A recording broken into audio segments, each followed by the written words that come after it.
This episode is presented by Pepsi. A hot dog is a sandwich. That deserves a Pepsi. Nicole, what's your favorite mixed breed, Labradoodles or Maltipoos? Neither. Mine's sweet garlic. Huh? My vote is with her. This is a hot dog is a sandwich. Ketchup is a smoothie. Yeah, I put ice in my cereal, so what? That makes no sense. A hot dog is a sandwich. A hot dog is a sandwich. What?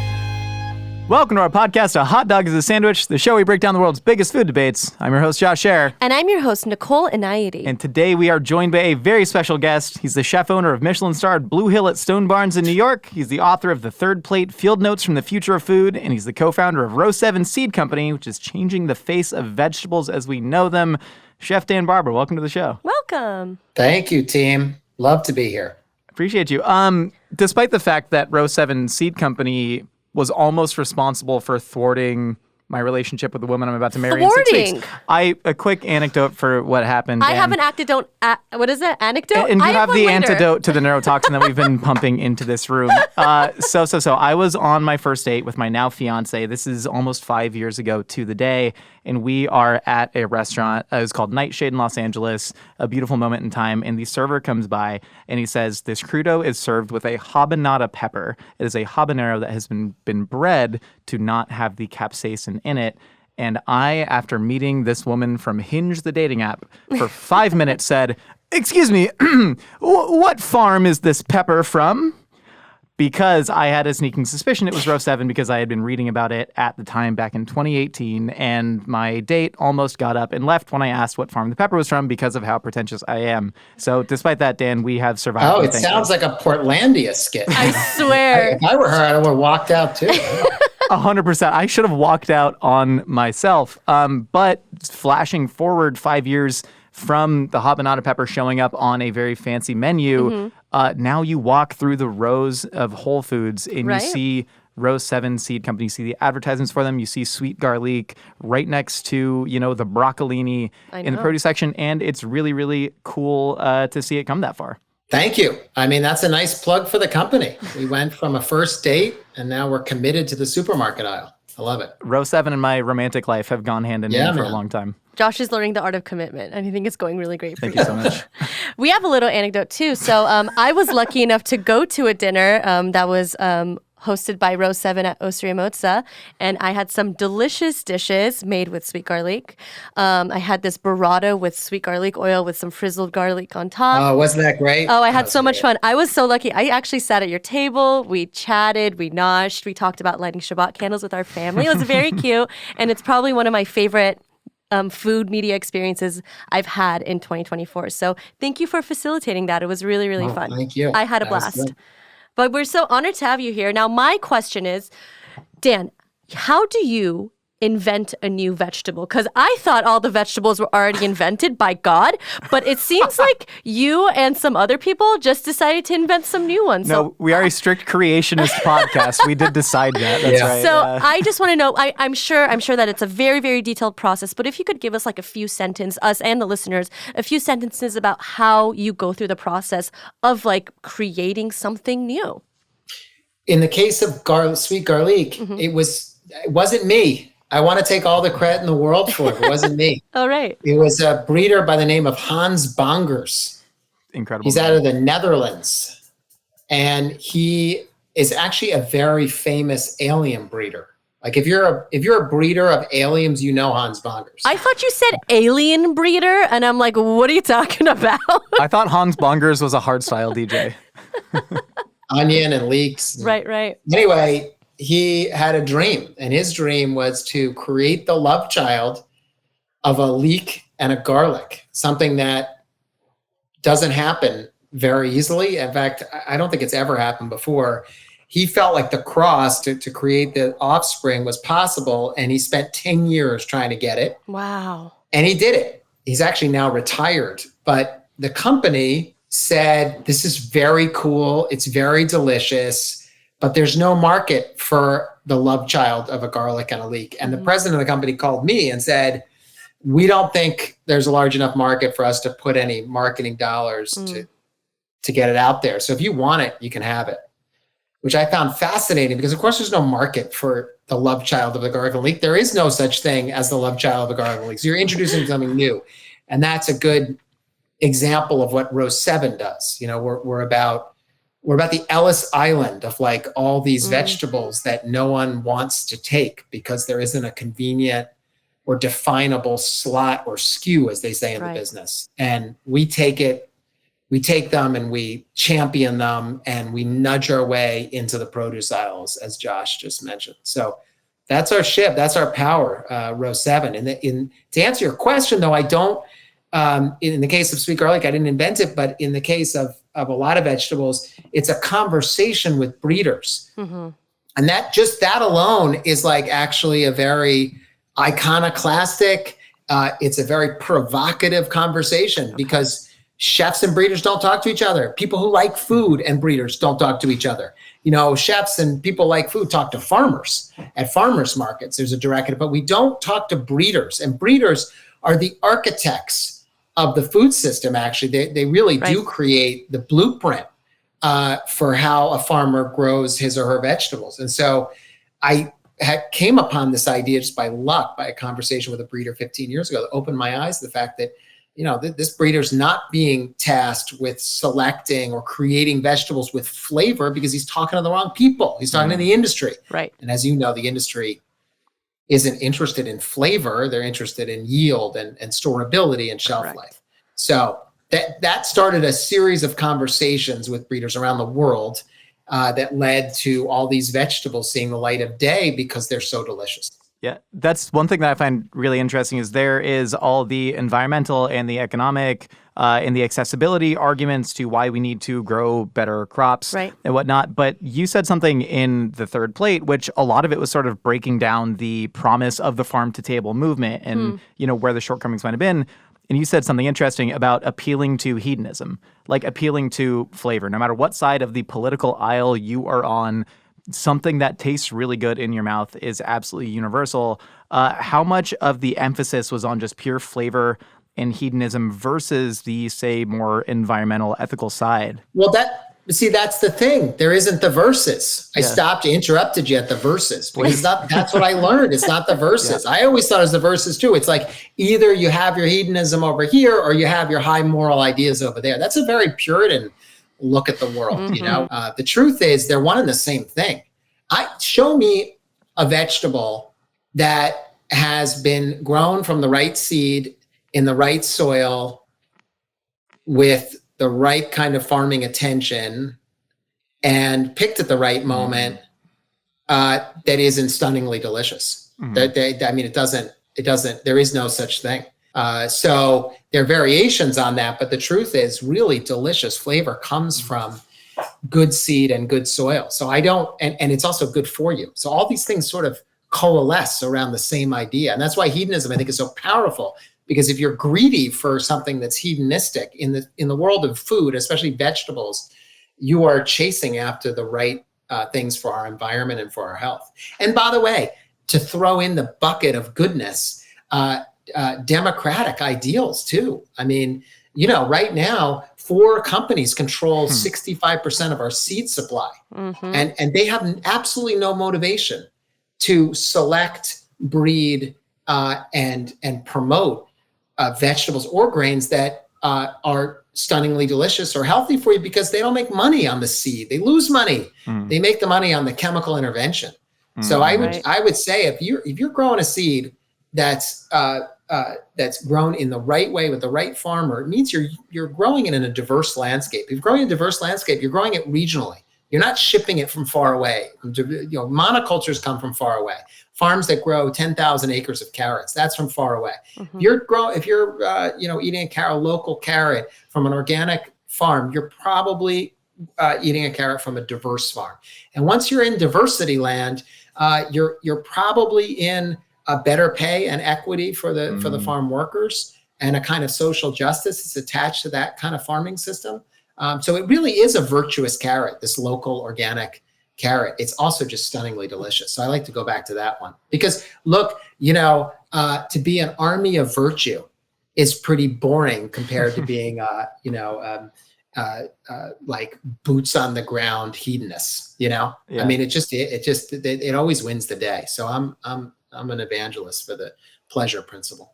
It's funny because a lot of this does come down to how do we actually convince people to eat vegetables? eat more vegetables, right? Very And I true. think about the way that we grew up thinking about Brussels sprouts, right? The Brussels sprout has had the biggest PR victory I truly of the have. last 30 years of any vegetable. We Yeah. grew up, Brussels sprouts were a punchline on Saturday morning cartoons because of how gross they were. Yeah. And then we went to restaurants and they were roasting them. There was a bacon jam and a cider reduction. And then now how many billions of views on TikTok do you see of pan roasted Brussels sprouts? You could say that same thing about kale. Yep. You could say that Sure. same. I mean, there's The kale renaissance, yeah.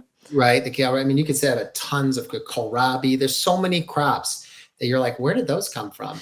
And part of the problem over the last 50 years is, we've become ingrained with this idea that vegetables are sort of a joke, punchline, right? Because we haven't been breeding vegetables to be delicious. We haven't bred them to be center of the plate. We bred them to be sideshows, Right. For protein mostly. And we've done that at great disservice to our health and our pleasure, but also to the environmental health that good farming can provide. I mean, right now, farms are just, are part of the problem with our with degrading environments, where they could be part of the solution. But farms are responsible for 33% of global greenhouse gas emissions. 33 to 35%. 1/3 is agriculture. I mean, it's more than trains, planes, and automobiles combined. So what we eat is like critically important. And the fact that we're eating meat in general, or more and more meat, at the expense of vegetables, has something to say about the fact that vegetables have been discarded for the side of the plate, and because they have been selected to be for the side of the plate where no one really cares. And that, I want to change that. We all want to change that, but it has to start with seed. So that's why we started the company, Row 7. Yeah, it's really interesting. So impassioned. I love it. Watching every single part of this, because I think so many people, they want a unilateral solution, right? How do we fix the world, right? Yeah. But it's awesome hearing you talk about such a 360 approach, and even down to the marketing. You walk into Whole Foods and the Badger Flame beets immediately peek out to you because there's cool packaging, there's marketing dollars behind it. Packaging rocks. And then getting people to cook it actually, tastes really good. My question is, though, you are, even from a flavor and hedonism perspective, right? There, I think, is a certain ceiling that a Badger Flame beet can hit that the hyper palatable, ultra processed foods, right? A Badger Flame beet can never be a Cool Ranch Dorito from a scientific flavor perspective. How do you sort of convince people that they could take the same pleasure from that, if that makes sense? How could they take the same pleasure from a workaday beet as they do from a Dorito? Yes. Yes. It's a very silly question. It's not a silly question. I don't think it it's might silly. be the essential question, actually, because we're drunk on the Dorito.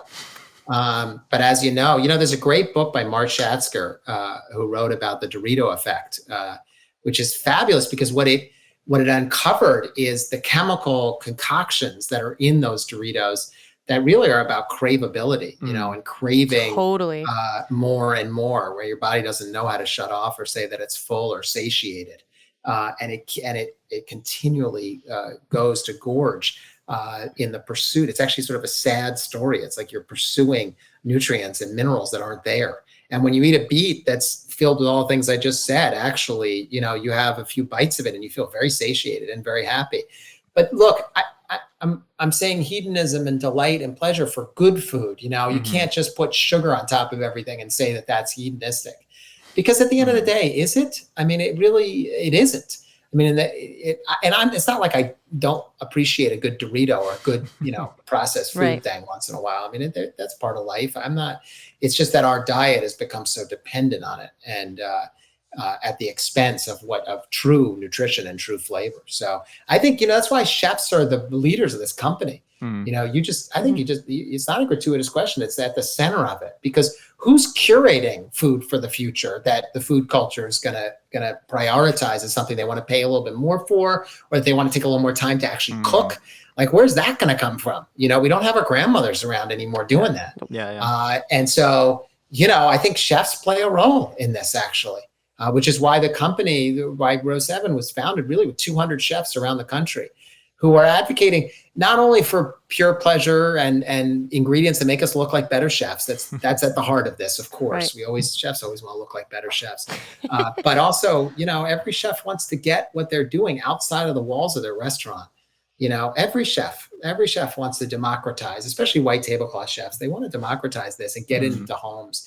We look around. I mean, we feel like, you'd have to be really, really turned off to not see the health crisis that is upon us in America. And food is at the heart of it. Right.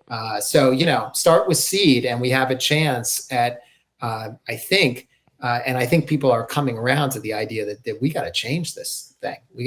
And it's nice that chefs are good ambassadors for the right thing. That would be my sense of it. Yeah. Initially when, I was born in 1992. And so I kind of, when I became 18 and really into food and had a fake ID to order a $15 cocktail at a restaurant, the farm to table movement was in full swing. And my first kind of reaction to it was like, well, these seem a bit like bourgeois concerns, right? Like the average American is never going to be able to benefit from this because these are all very fancy restaurants. But you were talking to a farmer in the third plate, and he said the phrase, if you are trying to solve a problem that can be fixed in your lifetime, you're not thinking big enough. So obviously when you start from seed, this is going to take not years, not decades, maybe generations. But what have you seen shift that gives you hope in the last 20, 25 years? Hey, Josh, great question, man. You did your homework for this interview. Nice. You really read the book, man. Sure did. The shift that I'm seeing is, this is going to sound very straightforward to a very good question. And I don't mean it to be, it's just the truth is that as much as I say, when things actually taste good, people are going to line up and be all over it. But then to actually do that thing and watch it happen is crazy. It's really crazy. It's like I tasted that garlic the first time when he sent it to me. I was just like, this is going to be enormous. I say that in a little bit of hyperbole because I'm so excited. Right. But then when it actually turns out to be enormous, this is great. And the beet, like the Badger Flame beet, that was a beet that was rejected by the entire industry. And the breeder, Irwin Goldman, an Orthodox Jew from Madison, Wisconsin, why did he breed the Badger Flame beet? He bred it because his kids were embarrassed that he was a beet breeder. So he was like, he made cool beets? I'm going to create a beet. First of all, he was like, why do kids hate beets so much? Have you ever got to answer that one? I didn't. He did. He discovered that kids are very sensitive to what's called geosmin, which is a cluster of compounds that expresses like intense earthiness. Kids have like a dialed up radar for that and a rejection of it, in part because I think it's dirt and kids are, just hardwired to turn off of something that may not be good for them. So they're particularly sensitive. Look, a lot of adults are sensitive to beets too. But you tend to like that radar for geosmin tends to recede as you get older. Anyway, he created a beet that his kids would love, and their friends wouldn't be embarrassed that was a beet beer. And he turned into this like incredible beet. This thing tastes like a cross between like a mango and a carrot, and like the most like sweet, like light notes of like fruitiness in every bite. It's like extraordinary. So incredibly low in geosmin that you slice and you eat it raw. You ever eaten a beet raw? This thing is like incredible. So everyone said that he tried to get it out into the marketplace, and everyone said, well, that'll never work because it was shaped like a yam, and people said, that's not a beet because a beet is a round bolt. Right. Well, this shapes it, and so. I was like, okay, this is going to be the first thing we launch with Row 7, which we did. And now it's grown really coast to coast and it's a favorite of chefs. But the reason I'm telling you the story is because the other day we did a pop-up at Katz's Deli. I saw that. Very cool. Yeah. And we created I worked on it for a year. We created beet pastrami, because this beet is, by the way, so sweet, but also it's so rich. Also, when you cook it, we cooked it for like 2 days and smoked it, and it turns into pastrami. So I made a pastrami sandwich out of beets, right? And we did it at Katz, and I flew Irwin in because I wanted him there and meeting. Anyway, lines around thousands of people came out for Badger Flame beet pastrami. And I was like, the NBC News was there. It was like so crazy. Yeah. And at that moment, it was like one of those things you're saying, like, how do you see it in your lifetime? It's like, I saw it. It was so moving to me.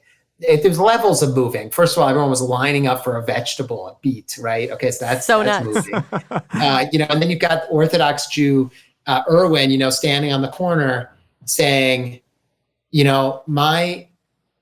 teary, saying, my grandparents probably stood here 100 years ago holding a bag of beets, and here I am introducing the world to the future of beets. It's just this, all of it was like, I was like, wow, man, this is really satisfying. So there you go.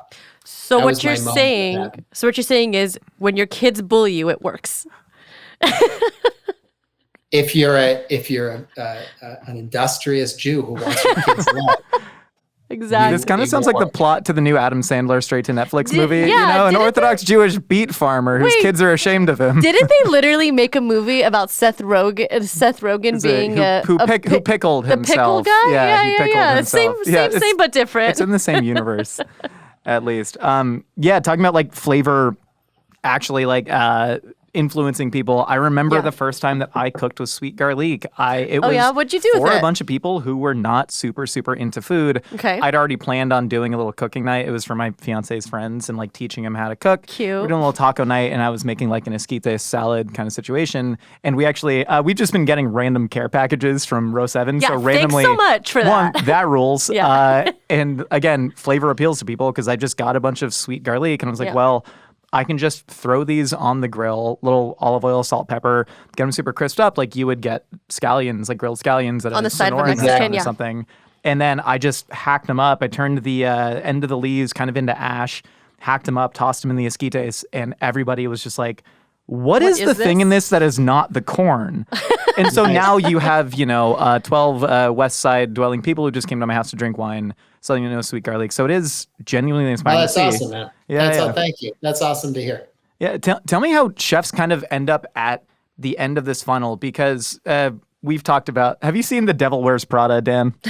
Yes, I have. Josh. Nicole, the cerulean. The cerulean thing. It's not blue. It's not teal. It's not cerulean. Yeah, that one. Where she talks about how in a runway show with very, very silly looking experimental clothing, that eventually ends up in department stores 6-7 years later. What are examples that you've seen of that, of these kind of like chef ambassadors taking an idea and it distilling down to actually hitting blue collar people in a retail environment? Brother Josh, first of all, I know the scene very well. Not that I'm a movie buff, but I too have thought of that scene as like this trickle down idea that comes from up high, not the Republican trickle down, but the trickle down of culture that is so fascinating, and they nail it in that scene.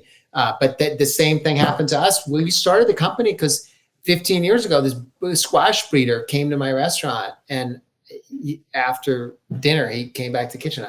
In my awkwardness, I didn't have anything to say to the guy. What do you say to a squash breeder? I was, I was just like, you're such a great squash breeder. Why don't you breed a butternut squash that tastes good?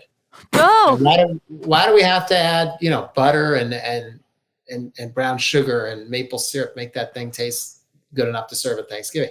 He got like super serious on me. He was like, in all my years of breeding, no one has ever asked me to breed for flavor. Oh, damn. Wow. Yeah, I know. I was like, whoa, what the hell are you talking about? What do they ask you to breed for? Of course, it's all for, yield and money, all that stuff. Yeah. So that started this adventure with him. Actually, he co-founded the company with me, and he went off and running on trying to get out into the marketplace. A butternut squash actually tasted good. And today, now I'm fast forwarding through 15 years, just in the interest of time. But after everyone said a shrunken butternut squash, which he presented to me like not long after our conversation, that I fell in love with as a prototype. Oh my God, it's so delicious. I sell your firstborn for another piece of that one. And everyone said, forget it. It'll never work because this squash was this big, and a butternut squash is that big. And people aren't going to pay more for less. And the distributor guy was like, we don't have a SKU for that size. I'll never forget it. We don't have a SKU for the meeting. We didn't have a box that fit that. Everyone said, anyway, okay, so now 15 years later, it's in Walmart, Costco, Trader Joe's, Whole Foods. It's grown coast to coast. It's called the Honeynut squash. It's in every major farmer's market from here to LA, from Michigan to Texas. And that started in my kitchen 15 years ago. That's so cool. I feel like, I was sort of watching that being like, man, if you have the right conversation with a breeder, all you have to do is just advocate for flavor and you're off and running. So that's what happened. I think it was using the example of Devil Rose Prada is like using restaurants as the fashion shows. Mm-hmm. And then people who have that experience in the restaurant want to repeat it at home. And that led to Whole Foods. And now you can get all these varieties and these genetics at eventually every Whole Foods in the country. Right now, West Coast, East Coast, but very soon, Middle America and soon the Southeast. The social awkwardness of a chef and a squash breeder. Who knows? What if I hadn't have invited him in the kitchen? We would not be sitting here right now.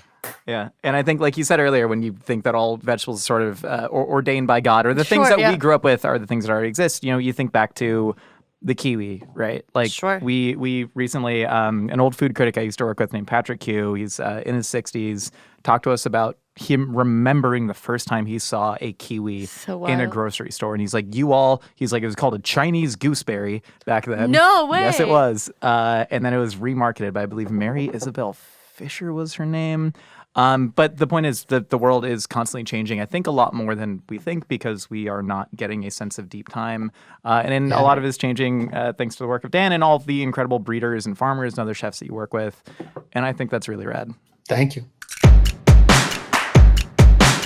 I am craving a big slice of pizza and an ice cold Pepsi for lunch today. Nicole, what if I told you have the power to make that happen? I do? Yeah, and you know how I know that? Because you're real smart. That's one of the reasons. The other reason is that I had the same dream that you had, except this was a couple days ago. We basically lived parallel lives, but I was craving an ice cold Pepsi and a big old slice of pizza. And I was at the airport and I was coming back to LA. And so I really needed some food to get me through that last leg of the journey. And I was on the plane and I opened my pizza and the flight attendant came by and I got the free chips and I got an ice cold Pepsi Zero Sugar. And I will never forget this borderline spiritual experience of eating that spicy from the pepperoni, salty, chewy pizza, going to the crispy chips and then resetting my palate with ice cold, refreshing Pepsi Zero Sugar, that perfect amount of acid to just cut through all that fat in your palate, and then back to the chewy pizza, crispy chip, refreshing Pepsi, chewy pizza, crispy chip, refreshing Pepsi, and it made the flight so much better. My lunch was absolutely saved. I love story time with you, Josh. It's my favorite. But moral of the story is Pepsi makes your food taste better. Everybody knows that. So grab a Pepsi Zero Sugar for your next meal, as food deserves Pepsi. Isn't it funny how the people we love most are often the hardest to shop for? Luckily, there's one gift that everyone on your list is sure to enjoy: an Aura digital picture frame. Named the best digital photo frame by Wirecutter, Aura frames make it incredibly easy to share unlimited photos and videos directly from your phone to the frame. And when you give an Aura frame as a gift, you can personalize and preload it with a thoughtful message and photos using the Aura app, making it an ideal present for long-distance loved ones. It's a gift so special, they'll use it every day. I actually got an Aura for my future mother-in-law, and it was the most thoughtful gift because she always complained that we don't have enough photos together, and now we didn't know how to tell her, hey, you're just not on the same apps that we are. So we got her the Aura, and it's been absolutely incredible. It's a lovely way to connect with people, to let them know what you got going on. That's so fabulous. Save on the perfect gift by visiting auraframes.com to get $35 off Aura's best-selling carver mat frames by using promo code HOTDOG at checkout. That's auraframes.com, promo code HOTDOG. This deal is exclusive to listeners, so get yours now in time for the holidays. Terms and conditions apply. This episode is sponsored by BetterHelp. Nicole, you know what my favorite part of the holidays is? Lighting Shabbat candles. That's top 8 at least, but I'd say it's curling up on the couch. It's getting cozy. It's drinking a nice warm mug of peppermint tea. I'm a peppermint tea guy, sue me. But you know what? Sometimes the sads, it starts creeping in, Nicole. You and get you know the what? sads? I get the sad. I really do. No, I have been going to therapy for it. But a great way to get that little warm, cozy feeling in your mind is to see a therapist and to talk to someone about Agreed. it. Because the holidays specifically can also be really hard for some. I know people who have gone through certain family traumas, it always gets a little bit tougher this time of year, especially when you see other people celebrating like that. So I've always found it very helpful to talk to a professional about it. If you're thinking of starting therapy, give BetterHelp a try. It's entirely online, designed to be convenient, flexible, and suited to your schedule. Just fill out a brief questionnaire to get matched with a licensed therapist and switch therapists anytime for no additional charge. Find comfort this December with BetterHelp. Visit betterhelp.com/hotdog today to get 10% off your first month. That's BetterHelp, HELP.com/hotdog. Hey, Josh, when you think of the holiday season, don't you think of gratitude and connection? Nah, man, not at all. I think of being sedentary on the couch and eating a bunch of turkey till I feel sick. But hey, since you brought up gratitude and connection, I think a great way to connect with people is through a language. Like I grew up in Southern California, we grew up in Southern California,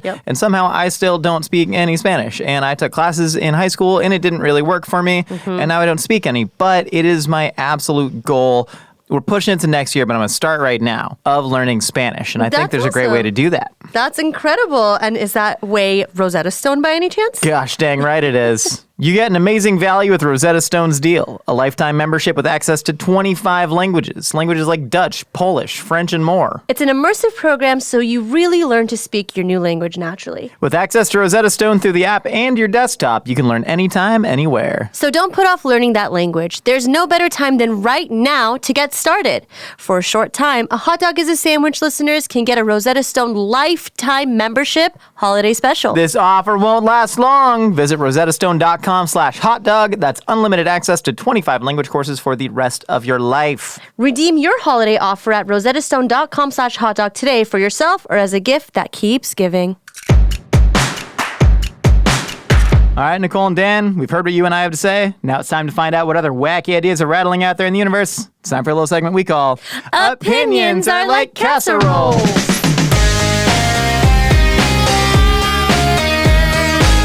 All right, Dan, so we have asked our listeners to give us their hottest takes about vegetables. That's and right. then we're going to read them, and then you are going to react to their opinions. You ready for that? Yep, ready. Let's do it. All right.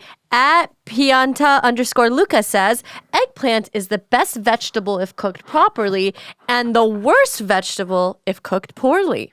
I think any vegetable cooked poorly is the worst vegetable you can have. But eggplant's pretty bad. Have you ever had Eggplant ranks up there. I would agree with her as Yeah. as one that you really. My whole rule with eggplant is like you can overcook eggplant, but if you undercook it, you're really in trouble. I agree. I agree with this 100%. An undercooked eggplant tastes like a sponge. It's that sponginess, yeah. And then it's like when it gets oil logged, it's just like the worst taste experience. Oh, I don't know. Oil-logged eggplant's kind of my game. But if it's cooked right, you know what I mean? Like a soft oil logged, I mean, we make that all the time. But like whenever you're talking about like one that's spongy in the middle, ugh. Oh, you go to like a shawarma restaurant and they just drop the slice of eggplant in the fryer and it is just browned and oxidized and soaked in oil, dusted in salt, and that is still good to me. It has its place, But the first time I had a proper, like it was a dry Gujarati eggplant curry, opened up my entire world to eggplants. I love eggplants now. Okay, we got another one. This is from Mags. I love water chestnuts. Please recommend me other foods that have the texture of a water chestnut. Dan, what do you got for her? Water chestnut. I mean, what about a chestnut? Just an OG chestnut? I mean, I love chestnuts. I don't know. Water chestnut. It's not really I'm not a aficionado of water. I've had them before at like Asian restaurants, but I'm not that familiar with them. If I had a guess, I think. Should we say the same fruit? Oh, I didn't have anything in mind. I do. I was just saying. Oh, you? Okay, yeah. Okay, jicama. Jicama, you're talking about cooked jicama? Oh, jicama. Yeah, that's a good one. Kohlrabi, jicama, sure. Kohlrabi and jicama. Yeah, those are my two. Something in like the wintry radish family. But I think what they're solving for is that I think we grew up with our parents making stir fries because it was kind of fun and adventurous. But I always have water chestnuts in my cabinet. The canned bamboo shoots, the canned baby corn, the canned water chestnuts. It all got frozen vegetable medley in there. Yep. I think, we need to re-up on what the stir fry vegetables are. Okay, Salt Pork says, onions are as good, if not better than shallots, and 20% of the price. Commonality doesn't make them less awesome. Red onion done right is phenomenal. I mean, who's going to argue with that? I don't know. Who I mean, sort of a straw man. When did I say that onions are no good? I didn't even advocate for shallots. I like shallots, but I wasn't sitting there saying, how dare you choose onions over shallots? I think shallots are like fancy. They're like fancy pants. That's the perception. They say shallots are red onions with a graduate degree. Oh, Shallots went to Brown. They studied comp lit at Brown. Comp lit. You know? Yeah. And I know what that means. Like, for example, I made a Thai curry yesterday, and I used shallot and garlic and ginger, didn't use any onion. A lot of Indian food doesn't use onion, and a lot is for like kind of Ayurvedic reasons. And so onions, though the base of a lot of things, don't need to be the base of everything. I run through like 6 onions a week in my own kitchen. I blend them into every marinade. They use asafoetida instead. Sure do. I'm a fan. Okay, where we go? Wherever you want. This is from @WitchVulgar. Celery is goated. It's crisp, refreshing, and combos well with various toppings, peanut butter ranch dressing. Anyone who hates it should be sent to a re-education camp. Dan, the context on this is that I have been quoted as saying raw celery is the one food that I do not enjoy. So I think it's a personal dig at me, but how do you feel about raw celery or cooked celery? Well, that's a good question. And my sense of it is if raw celery is seasoned right and mixed with the right things, it can be pretty good. I think we use it wrong, like in celery and chicken salad. I don't like. And Me too. I don't put celery in my stocks. Interesting. Me Wait, no, too. hold on, Dan. No celery in the stocks. What's going on with this? Why not? I know that's anathema to the French tradition, but I don't believe it adds the right kind of flavor. I really like the sweetness of carrots and onions. I don't like that celery flavor, even in the background. I'm interested in breeding new varieties of celery because I think we've bred celery down to like nothingness. So I actually think if we dig into it deeper, we could get something very delicious. Okay, hear me out. Celery and rhubarb, call it cellbarb. There you go. A love child of celery and rhubarb. Yeah. I'll take my cut later. If you called it rubellery, it would just sound like something you need a shot for. Cellbarb. I got rubellery. Now I have a rash. I love celery. I eat raw celery all the time. I put it in my salads a lot. And the other day we made chicken wings, and then I had a side of celery with a side of ranch, and it was delicious. Crunching on raw celery is phenomenal. I agree with this.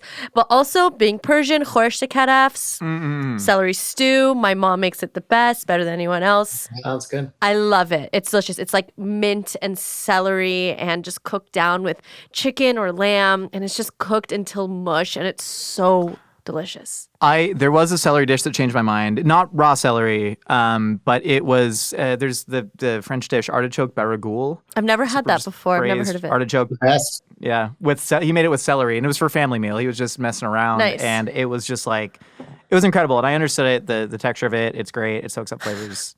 I'm a fan. I literally, hold on, before we do this, I like make a menu every week for my husband and I. And today is lemon za'atar chicken with fennel and avocado celery salad. Literally. Wow. Like that's literally on my menu today. So Wait, I'm having yeah, celery can today. we while we have Dan here, can we just have him judge our dinners tonight? What are you making? I just said Dan, it. you're gonna tell us whose house you're coming over to for Okay. dinner. What, Lemon za'atar chicken with fennel avocado celery salad. Okay. Love it. Over here, so we're doing braised chicken quarters with shiitake mushroom, dark soy, and mirin.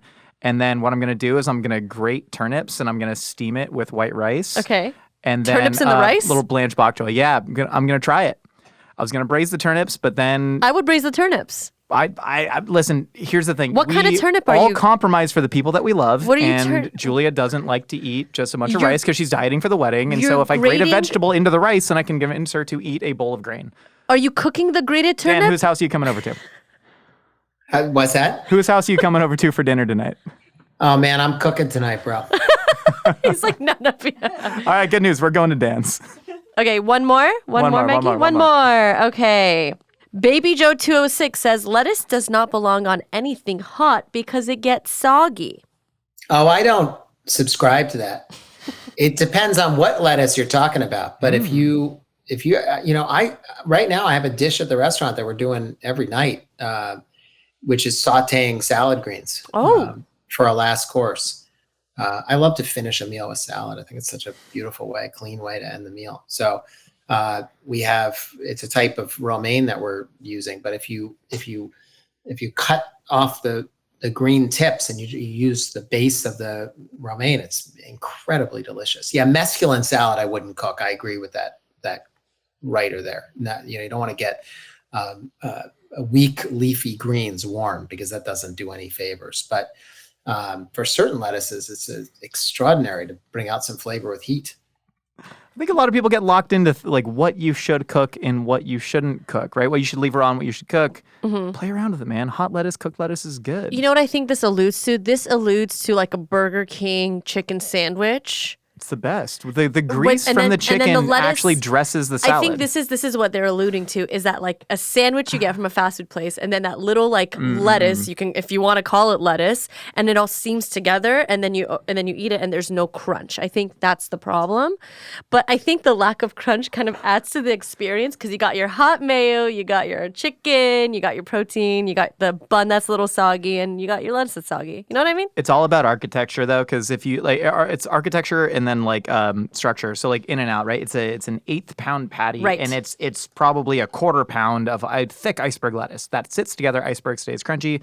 Burger gets cold. Shake Shack, on the other hand, 1/4 pound patty, single leaf of leaf lettuce. Yeah. That lettuce is getting destroyed. So it's all about that.